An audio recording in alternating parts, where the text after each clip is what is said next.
bottom left in the red, he's the Infernal player. It's Snoxtar, the man who organized this event as well, inviting himself. Little questionable. And then upper right in the red, the Vanguard players. We see another Infernal versus Vanguard. It's someone who goes by Enticity. I know very little about Enticity. I'm gonna be I think this is actually the first time I've seen their name, but I'm excited to see what they have in store for us as we are on a map that we have not seen today. It's Lost Hope. It's a 4-player map. You got a ton of Therium in the middle, but only 2 really addressable Therium patches in your kind of core base setup. So Infernal players again in the late game can feel, maybe I'm not trying not to be biased here, but Infernal players in the late game can feel a little Therium starved. You got to go and take shrines in the middle, take advantage of that map control, but it can be a little bit dicey. So for now, it's gonna be 1 base setups. This is how things work. Vault into shrine, probably. You get the health camp, you get these fiends, you try to get some map control. I don't know if Snoxtar has gone and has scouted where his opponent is, but for right now, immediately meat farm, blocking off this potential run by position. That can always, there are a bunch of builds where you go and you send a Bob and maybe some hedgehogs and dive through a weird angle and start to harass. So that's not really gonna happen as this brute stays alive. Hey, that's, you know, you can maybe tank a little bit more as you take a second camp, or you just heal it right back up, and that's even better. Rainbow Desu saying Enticity was top 50 on ladder in Frigate. Don't know where they are right now. Fair. So let's see what happens as now a second brute pops out here. And again, you're just trying to take as many camps as possible. The money worth early on is really nice as the dash goes forward and clears everything. Ideally, you're dodging these because it is damage that you would rather not take, but that's good enough, right? So speed camp down, healing camp now down. The scout's going to steal the healing camp. So in my mind, knocking down the healing camp is probably, or taking control of the healing camp is probably the most impactful thing you can do. As a surround here on top of the Lancer, way overexposed. This Lancer is just, it's dead. Bye-bye. But taking control, if you can, of the health camp is probably the most impactful thing you can do in the early game, because units don't have passive regen. No units, actually, unless I'm forgetting something. But in general, units in Stormgate don't have passive regen. The health camp is what gives that to them, which means that over time, you can take a fight and just kind of not worry about it. And then, of course, there's active healing as well. But it is about that passive regen that gives really a lot of value. Speed camp the same way, and speed is always super valuable in RTS games, but, you know, to a lesser extent, because you can just kind of play defensively at home. It's not quite as, you know, if you pin them, it's still okay. Still super important, of course, but man, this passive heal. And by the way, Enticity, look at how fast this Lancer is going to be healing right now. It's about 1 HP per second, which doesn't sound like a lot, but it's 3 times as fast as the units of Snoxtar healing. He's got 1 camp. Enticity has 3. It's actually a really big deal, and it will start to swing these fights in a pretty significant way. As brutes are going down, Fiends surrounding the right side's not going to get much of anything. Snoxtar tried to jack the camp. But now we're in the situation where, because of this healing, because of the fact that these brutes kind of lost some fights, turned into Fiends, it's going to be hard now for Snoxtar to go and reclaim these. He's got Fiends that can run around a little bit, but Enticity has all the important camps. He's got 2 speed camps, 3 healing camps. This pressure, we're going to have to see exactly how he wants to play, but this pressure might tune up pretty quickly. Let's see, what's he on the other side? It's just triple racks. Okay. We've seen quick Lancer. We've seen kinetic redirects play, and Enticity is just going to say, well, you know, I can have kinetic redirect, or I can just take both speed camps and have the speed camp active, and that might as well be the same thing. And instead, I'm just going to build a lot of Lancers. Don't know that this is the play, but this is how Intensity is choosing to play.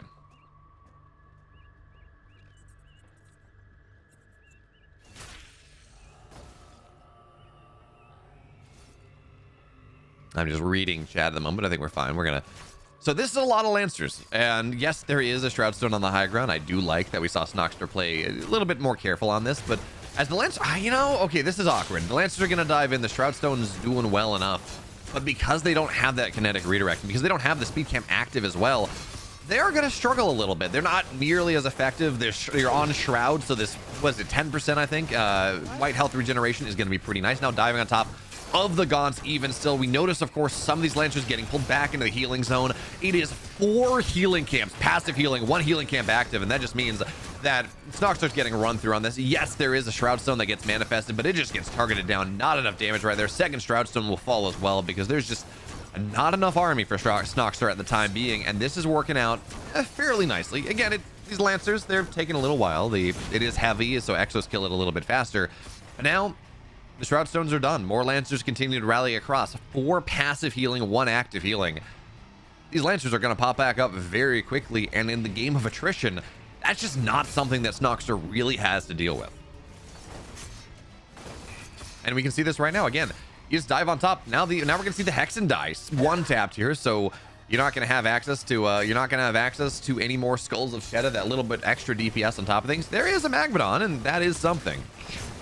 But there's just no range. There's no room in the end for this to happen. The Lancers are getting really nicely caught. And yes, Lancers are heavy units, so Magmadons technically do well against them on the trample, but there's just too many Lancers and not enough of anything else, I would think. Now, these Lancers are starting to get a little bit low, and there is Plague Axes available, so Fiends can start to transition. And in fact, we're talking about this defense. Snoxtar is starting to make this defense. He's going to force his opponent out of his base, but there's so few imps. The Magmadon trample's now done. The Lancers are still fighting here, and again, it's quad. No, it's only 3 healing right now. The 4th healing camp has respawned, so the power of this push is not quite as strong as it once was, and the Magmadon trample is doing a lot of damage to these Lancers. So yeah, I think at this point, Snoxtar has held on. It was scary for a time.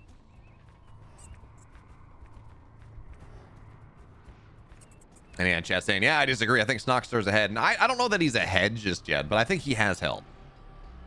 Because remember, okay, so you lose this creep camp. You lose that healing. The passive healing's not as good as it once was, but a lot of these creep camps are going to start to respawn. And this Lancer count, yeah, can it break double Magmadon anymore? Probably not. But it will unlock a lot of resources on the map. Now we have Exos on the field. The Natural is on the way. It's not done just yet. But we got... interesting. Kinetic Redirect is going to be the follow-up. I would really think as Magmadons have hit the field that you would just go for Quick Draw Hustle. Make those just give you that infinite kite, because the time of the Lancers not as important as it once was. But I guess you got enough Lancers that you feel like it's worth it. And now, well, we're going to have to see exactly how this works out. Again, you split your army up, you just go take the map. You take all these creep camps that are so impactful in the early game and the mid game. You get all the health camps back up again. You get your speed camps back up again. And you try to go again, but this time with Lancer Exo. Again, I do think you want Quick Draw Hustle. I think that's probably the more impactful upgrade this game. Enticity, though, he will disagree. And now oh, I don't like this fight at all. Now we're taking the fight with part of your army not there. And now these Lancer, all of these Fiends with speed means you're going to get on top. Even still, the kiting is pretty nice. Magmadons get on top of everything. The Lancers are going to start to explode a little bit more. Great Infestor Opt as well. And again, if this was Kinetic Re or this was Quick Draw Hustle, you'd be able to kite that much better. Even still, getting on top of the Magmadons are going to get targeted down, but most of the Lancers are dead, and now Snowball goes the other way. So much Infest available. Enticity, I really disagree with the path of the upgrades he took. I don't think that is properly the play, but even still, these creep camps are going to be his, and there is some value to that.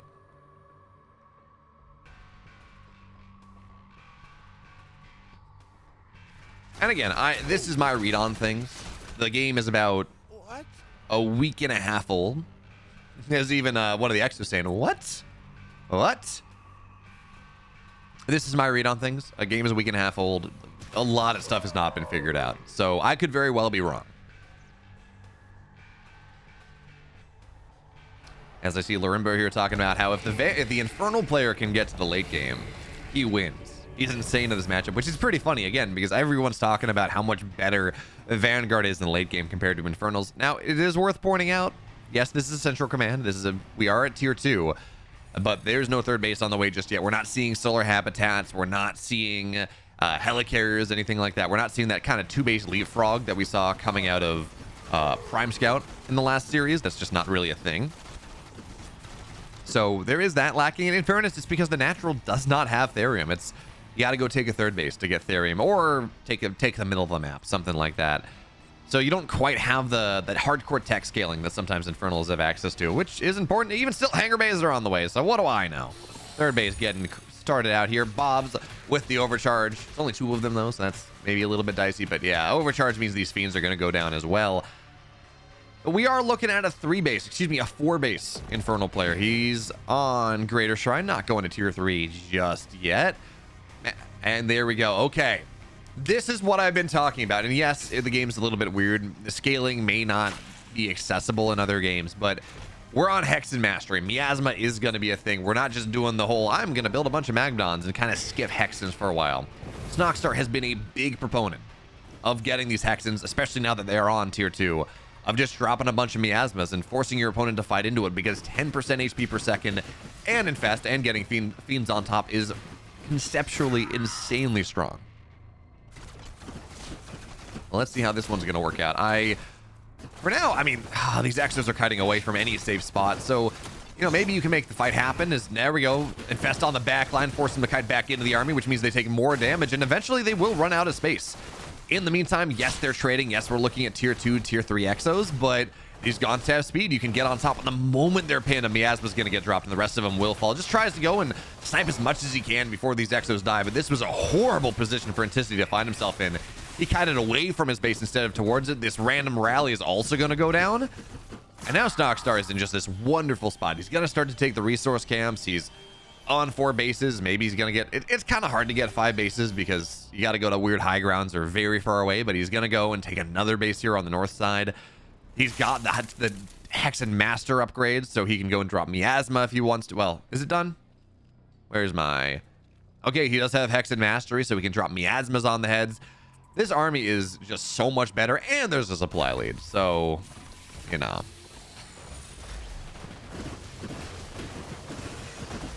And there, the Miasma just blocking off the wall. Yeah, you know, Lancers are going to get on top of these Hexen and try to target it down, but look at these Pits of Doom. It's so much damage. Magmadons are going to run forward as well. There we go. Enticity very dead. The push almost worked, but not quite. And Snoxtar takes game 1. Now, game 2, Enticity, he went for that heavy Lancer spam in game 1. Didn't really work out for him all that well. Okay, in fairness, it almost did. But I think that was probably Lost Hope specific, because he was able to rely on the 4 on the double speed camp, the 4 healing camp, and really have these incredibly beefy Lancers. You don't have that as much in Lancer spam. Yes, you can go and you can get a healing camp here that kind of heals pressure into the natural, so there is that. I don't know. It's going to be fun.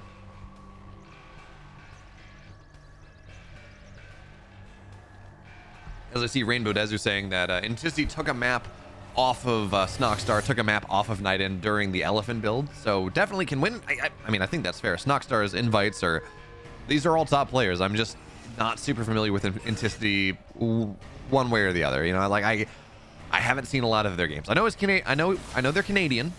Thank you, Liquipedia, but that is just about it. So now we're gonna see this healing camp get taken down. Double Lancer here. Of course, you position the Lancer in such a way where you can hit 3 of the slimes, and then you kind of hit them so you can hit the other 2.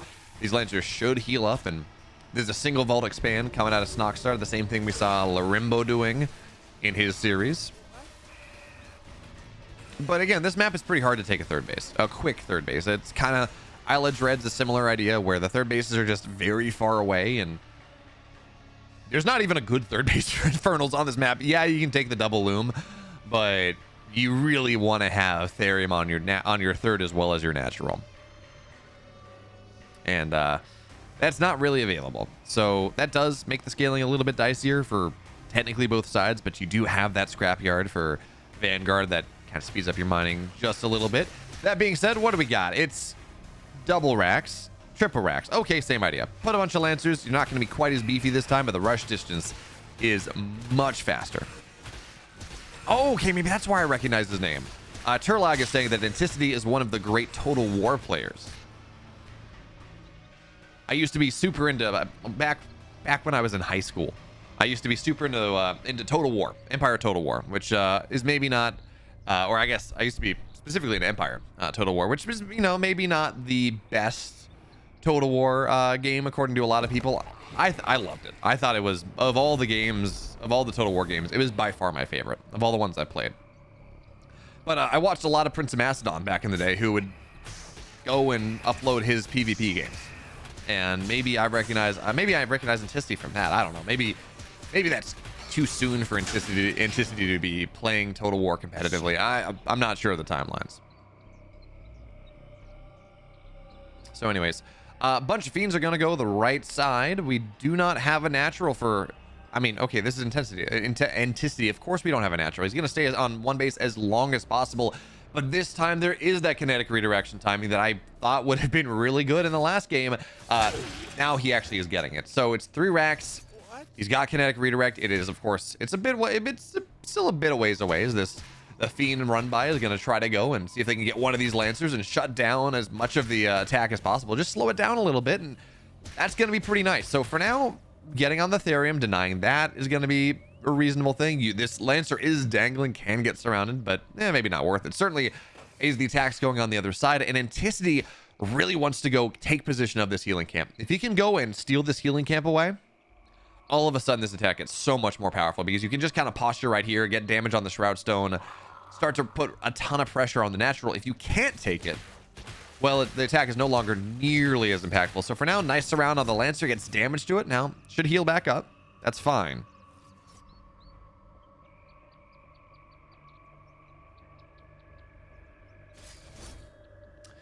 Man, Oriel just had me confused. Because I see Oriel saying that in one of the alphas, Weaver was able to target air units with its ability. I don't remember that. I do know that Magmadons had a Flame Lariat ability that allowed you to go pull air units down to the ground that no one ever used. I think I got it once to try it out and it just wasn't really worth doing. And no one ever used it competitively. But I don't remember Weavers being able to lash air units. Maybe I'm just misremembering. Is I love this run by though. Even with the overcharge, these mobs are dead. This natural is not really going to be a thing. Is now these Lancers are going to try to force their way into this healing zone, but there's an Infest here too. Gaunts are here. There's a Shroud Stone. Absolutely not. Even with the speed buff, that's not a thing.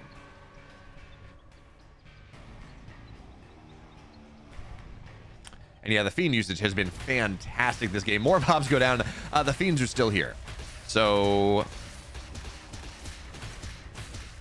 yeah.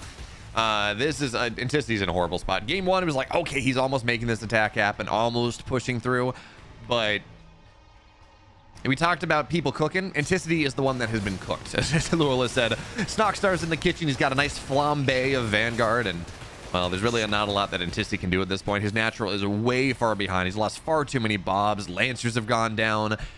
We don't have quick draw hustle on the way. Life is hard. Life is pain, as the great Soviet poet would say. Life is struggle. There's not a lot really that Enticity can do. Snoxtar, again, last game he won again, as people are saying, best Infernal in the world versus Vanguard,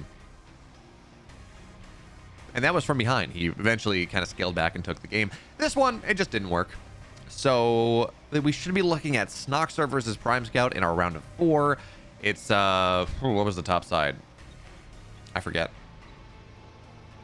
It's a pretty good one, though. Luolis versus Lorimbo. Infernal versus Infernal. So that should be fun as well. Although, actually, what am I saying? The Infernal mirror is a little rough right now. But yeah, now you got Magmadons. So you can clear out the attack path to the middle of the map. And Titan's Causeway is a small map. But you kind of get around it for a little bit because you got these trees in the middle guarding this resource camp. And, you know, it means you have to run around the edges. That means rally distance is just a little bit shorter, a little bit longer. But now that you take this down, Magmadon stomp it down. All of a sudden, reinforcements can start to arrive that much faster. Reaper Rush not done just yet, but Plague Axes are. And yeah, we're just gonna look for big surrounds on top of everything. So every surround, again, every kill when you're infested is just that much more. It's more fiends. It's more value to this army of Snoxtar. And Brute runs forward, single Brute tank and everything, plug in the gap, and just so many Gaunts behind. What are we at in terms of Reaper Rush? Pretty close, and immediately behind that, queued up, we have Hex and Adept, or what's it called? Is it? There we go. Hex and Adept training. He's gonna get the Venom Traps. Eventually, he's gonna get Miasma.